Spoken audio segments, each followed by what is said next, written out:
The best time to start preparing a site for a future community garden is actually the summer before you hope to start gardening in that particular location.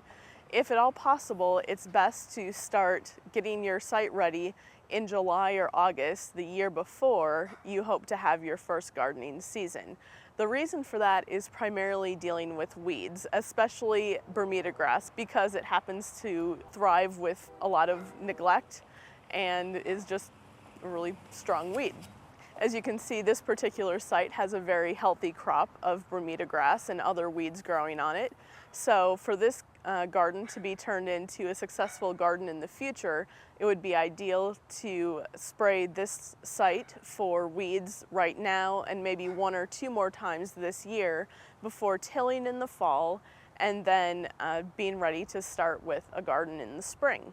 A lot of the weeds growing on an empty lot are extremely vigorous and really difficult for new gardeners to deal with and to be able to stay on top of when the gardening season gets going. So for a really successful garden, it's good to do what you can to get rid of as many weeds as possible before the season even begins.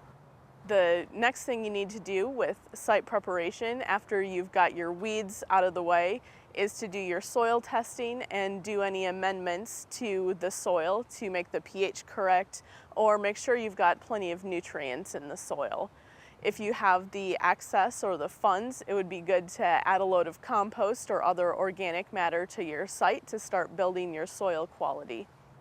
Now is also the time to start looking into water sources, getting the water from the city hooked up, getting a well drilled, or whatever you need to do to get good water access before the spring gardening season starts.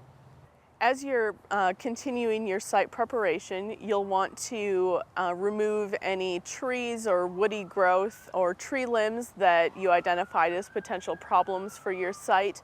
And then you're going to want to get an accurate measurement of the location. Get an accurate measurement of the depth of the lot, of the width of the lot, and then draw on any areas that for whatever reason are not going to be part of your garden plot. Areas that might be a place for a picnic table, for compost bins, or for gardener parking are all things that you would want to identify.